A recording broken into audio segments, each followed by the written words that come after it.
I think it's the businessification of gaming is what I would blame for the lack of shooters. I think that you have these studios and you get into like the boardroom and you're pitching your idea and your idea sounds like just like a military shooter, and then the response you get from the room is okay, but is this game that we're thinking of making going to be better than Battlefield? Is it going to be better than Call of Duty? Is it going to have better controls? Are we going to? And the answer is no. Like you don't have the resources to do that as a little like not huge studio, I and think people aren't willing to take that risk. You're not willing to put that much money into investing into developing this thing that's probably not going to outsell the juggernauts in the industry.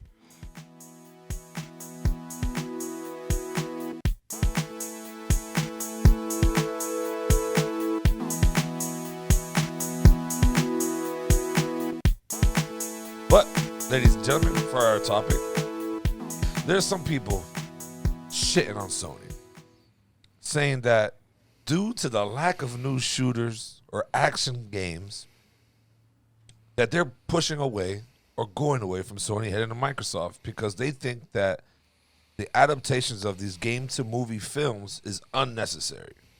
And they think that they're not focusing on what they really need to do and make better games instead of this game movie shit. I don't know. What do you guys think about it? You guys think that's a bugged out statement, or you think games should move that way and just forget about shooters at all?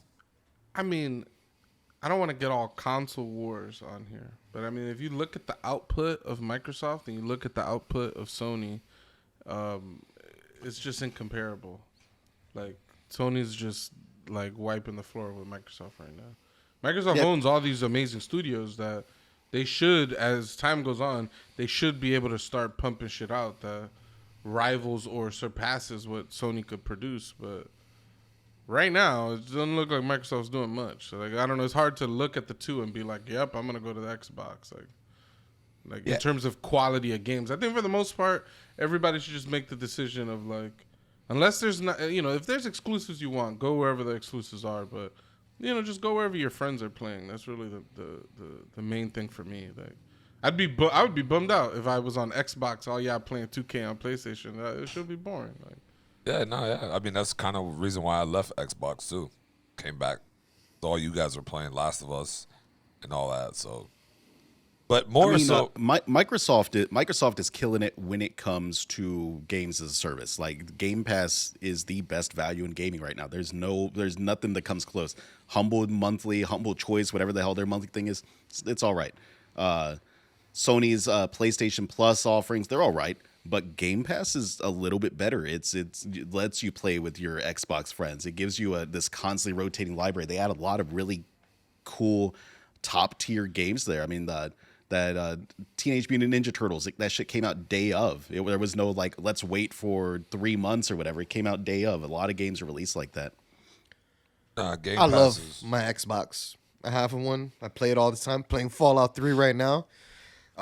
It gets a lot of play for me. I played Dead Space recently. I wanted to play it before I play the remake. Played Dead Space 2. Playing all sorts of games on there. I enjoy it. I like it a lot. Games Pass, very impressive. I don't get what these people are trying to say when they say that Sony doesn't have enough shooter games. I guess if you're talking about military sims, I guess you can say, yes, there is a lack of military sims. But I think Sony's doubled down on making video games. And I think they're trying to be ahead of the curve. And I think this movie adaptation to show, I think they're doing a really good job at it. First with the Ratchet and Clank movie, I thought that was pretty good.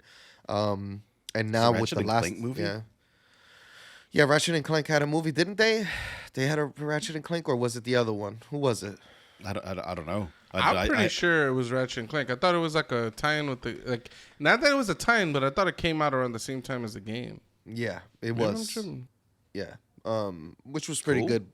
And I think when you look at video games as it is kind of a movie experience, and I think they're just tying them together and trying to create something separate from the video game. I mean, they're called video games. Okay, there's video movies and video games. They're obviously like there's a obvious relationship, right? Like, I mean, I kind of see what he's saying, but I don't agree with him at all.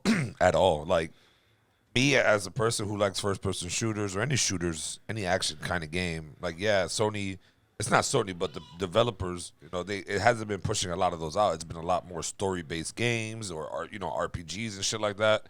So it's like, as, shooter games are not coming out, I think it's due because games like Call of Duty or Apex or Battleground, people still play Battleground to this day. what shooter games does Xbox make? Gears of War is a third-person shooter. I haven't seen them drop any of that. I think that franchise is Yeah, done. but I mean, like, there's like Uncharted, right? Halo. Are we talking first-person shooters or any shooter, Yeah. anything with a shooter, yeah. Right. So Halo's a good example. Yep. Yeah. And they made That's a probably the great flagship movie. one. And they did a great show as well. Like, so, Said no one ever. no, the show's good. People hated the shit out of that. Oh, I shit. like the I haven't show. watched it. I haven't watched it. But I heard the Halo show is good. I heard I from like people it. that I know that they said it was good. nice. I mean, in theory, they should have been able to make a good show, right? Because how many Halo novels are there? There's like 40 some odd like Halo books. There's Halo Yep. comics. There's all kinds of shit. But yeah, I don't know. People act like these adaptations are like wild. That like it's so crazy that all these studios are making these adaptations. But like Hideo Kojima's been making basically video like movies for years with a little bit of gameplay sprinkled in there. yeah, no. That's what I'm saying. Like, that's why I don't agree with him. Like, I don't think that it takes away from a gaming experience. Like, video games, like Last of Us, fucking prime example. That's a shooter game, but with a hell of a story. And the show that just came out is really good. But, like, just sticking to that, it's just like, I get it, buddy. You want a shooter game, but you have these top-tier shooter games that everyone's playing. So any devs trying to come in and make a new game, or it's going to be hard to overtop Call of Duty, Apex, fucking Fortnite that's still around, bro. Like, all these games, these are fucking colossal games, bro. I don't see another shooter game taking over that. I think we're missing some of the weird shooters. I think that I don't necessarily agree with the dude's point about like there's a lack of shooters, but I think that there's a lot of we've lost some of like the fun ones, like the weird like I forget the series, but they had like a time effect where you could like reverse time in the shooting game. It wasn't like a straight up like military realistic style sim. There was a lot of shit that had like weird stuff like that. There was time reversing. There was what was that one on PlayStation that was like the bullet thing? Deathloop? They made a big deal about how accurate all the gun sounds were, and it was like this like not quite AAA shooter. And we've lost a lot of those. Like a lot of the shooters now are it's either if you're not playing Battlefield, then you're playing Call of Duty. If you're not playing Call of Duty, then you're playing Valorant. Apex. If you're not playing Valorant, you're playing PUBG or any of the other 5 million, battle royales out there. Yeah, I think like the Unreal and Doom clone era has passed, unfortunately. And there were a lot of fun games that kind of spawned off from those, two series. But Fucking had Chex Quest, the fucking cereal game box game that was just like, it's crazy how you're right. So many games spawned off of that small, I don't know. Now, if you're talking PC, though, PC has all the crazy shooters still. Oh, yeah, There's yeah. 15, 20 different World War I shooters now. There's MMO shooter mixes where there's like someone doing RTS tower building while you're on the ground shooting guns. There's all kinds of crazy shit on PC. But on console, it seems like it's kind of like distilled down to just these 3 basic groups. You're either Call of Duty, Battlefield, or one of the weird battle royale Apex, style ones. Fortnite, yeah, PUBG. Like, yeah, that's what I'm saying. It's going to be hard for anybody to make another shooter game that's not those guys and try to compete. You know what I mean? Like, it's just... yeah, I don't think it's a first party studio issue. Like, I think the third parties really have the shooters down locked. Like you said, Battlefield, Call of Duty, which I Apex. mean maybe Xbox soon. I don't know, the Activision deal hasn't finalized yet, but for now it's a third party game, right? And then, some of the others that you mentioned, like Valorant or Fortnite or whatever the fuck, like none of these guys are owned by, Sony or Microsoft. Like you said, a little shooter coming out, and they've tried it. Like remember when I think Sony tried to drop that game Mag? It didn't hit. Oh with yeah, people. Mag. It didn't hit. What was it, like 500 player multiplayer matches, or maybe it was 100. But it was a big deal at that time. Like, we were playing 6v6 in Call of Duty, and they were talking some 100-man servers. It felt like 128. I think it was 128. Right. It was something big. So I think it's the businessification of gaming is what I would blame for the lack of shooters. I think that you have these studios and you get into like the boardroom and you're pitching your idea, and your idea sounds like just like a military shooter, and then the response you get from the room is, okay, but is this game that we're thinking of making going to be better than Battlefield? Is it going to be better than Call of Duty? Is it going to have better controls? Are we going to? And the answer is no. Like, you don't have the resources to do that as a little like not huge studio. I think, and people aren't willing to take that risk. You're not willing to put that much money into investing into developing this thing that's probably not going to outsell the juggernauts in the industry. I agree, but I also think that there's always room for something new. Like, look at how Battlefield 2042 dropped the ball, and like that game, I don't know if they're ever gonna be able to regain like the player base from that game. I think it's over for them. We say that, but you know that they drop Battlefield 7 trailer tomorrow. It's gonna get 20 million views in the first 10 minutes. People are gonna be pre-ordering that shit day of. Like, no, I mean, I think it's going to take more than one fuck up for Battlefield to really take a hit to their player base and to the hype train that they can build just by releasing a trailer for their games. I feel like them failing leaves room for someone else to get it right. That's all I think that it gives room for other developers to kind of. Yeah, I personally, I felt like that probably was the worst game of that year, and my biggest disappointment money-wise purchasing. I spent over $100 on that game. Not gonna lie, I kind of agree with Doughboy. As much as I'm a fanboy of Battlefield, it left a bad taste in my mouth. Like, I literally, just the other day, I want to play some Battlefield. I want to snipe somebody from 200 meters out. Like, that's all I really want to do. I don't want to, you know what I mean? Like, and it's just like, I don't have a squad. It's really, I used to not be like that. I used to be, I'm a solo dude. I don't need a fucking squad. But, bro, you need a squad. It's just not fun without it. You know what I mean? We were playing Battlefield 1 last night, and it was a grind, dude. Everyone had a fucking light machine gun or a machine gun, and we were just dying. They were just stacking our bodies up. Damn, you had a squad of like 3-4 of y'all, or what? Yeah, but we were stuck in this bottleneck for they pushed us. They pushed us hard. We had like one control point. We were just screwed from like the beginning of that match. Yeah, that was how. What was it? Metro, Pucho, that meat grinder map, where a B was in the middle and the train station or some shit like that. Subways. Yeah, that's Metro. That map is nuts. That's Metro. Yo, the Operation Locker is still my favorite. Yo, that's my favorite Battlefield map. And as a huge Battlefield fan, it's kind of crazy to say that because it's the least Battlefield map. There's no planes. There's no tanks. There's no vehicles. It's just like infantry war, which is like not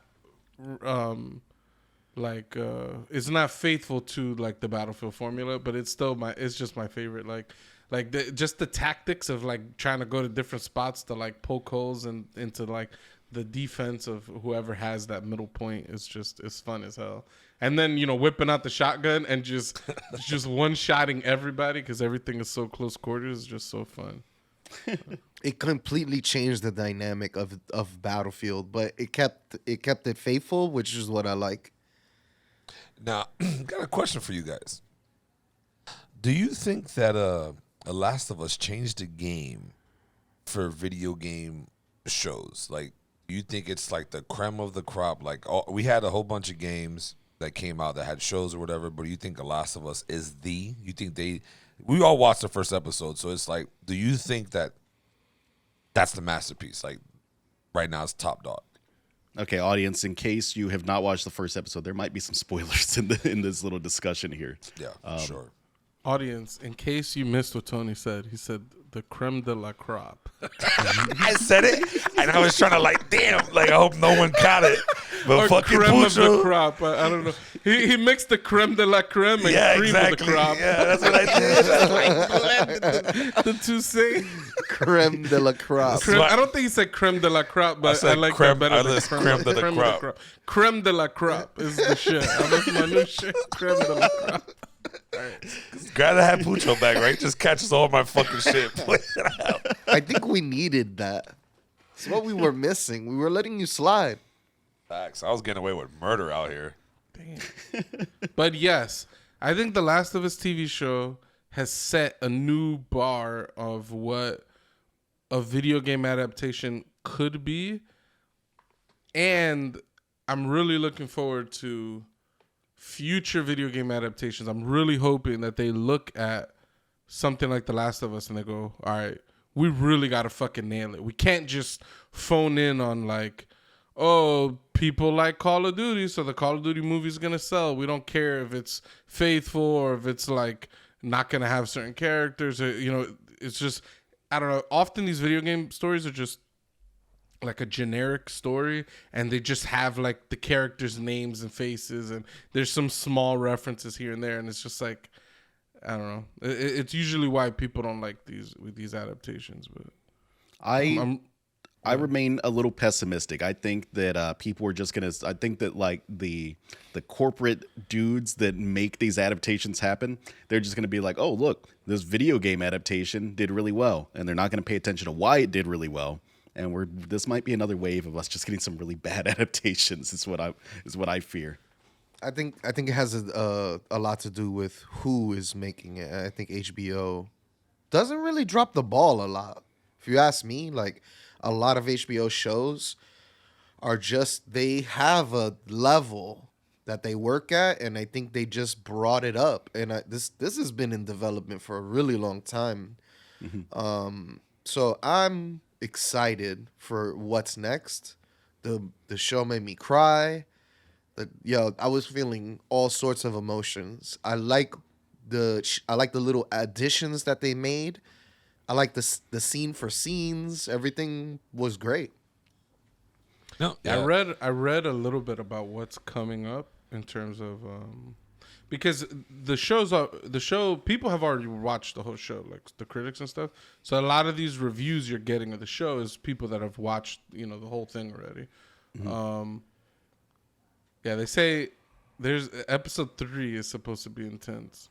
And in a number of these episodes, they add a lot of things that weren't in the game. And they say that it makes the game even better. So I'm actually really looking forward to seeing what some of these scenes could be.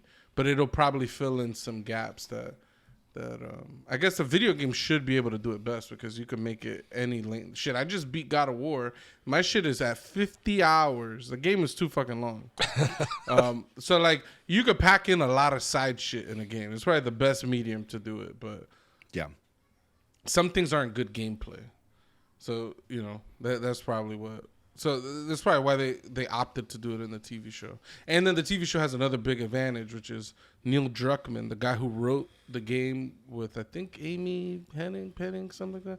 But at least he's one of the writers for the show. So they got basically one of the original writers of the game. He's writing the show or whatever. So How do you guys feel about the change from spores to tendrils? So far, hasn't really caused anything. I think that the mask shit where you had to put on the mask added a little bit of like ambiance to like the environment. It built out the world a little bit, but they're going with a different route. Like we all saw the first like intro to the game, or the intro to the show is the scientists talking at that forum about like the dangers of like a fungus taking over. And I found it I don't know, I kind of like it. I like some of the. I knew they were going to change some things from the game to the show. What I really liked is how you got the fillers, like all the little stuff you're missing in the game, like the story of the fungus. Like the fungus guy was a great example. Like I don't remember seeing that in the game at all, but that added like like for me playing the game and looking at it, like, damn, okay, I like how they're building this shit up. This is how you make a good game movie or game show. You put a lot of time and effort into the story, the plot. Of course, the characters sell themselves, right? They're gonna sell themselves. But that's why, going back to Pucho's thing about if Call of Duty made a movie, it would be generic. I also agree. I don't think Call of Duty will be able to drop a show or a movie and be good. I don't think they should ever do that because it's military, first off, and it's just going to be blank. Just like Pujo said, they're not going to put enough plot or theory. It'll be just all character names dropped. So Battlefield could pull it off. Battlefield If could. they gave Company guy? the Bad Company guys, if they gave us a Bad Company show, I would eat that shit up, dude. Yeah. There's also the vignette from Battlefield 5 of like the tank commander. That one was like the best story. I mean, the Battlefield 1 like campaign, that'd be some good shit too.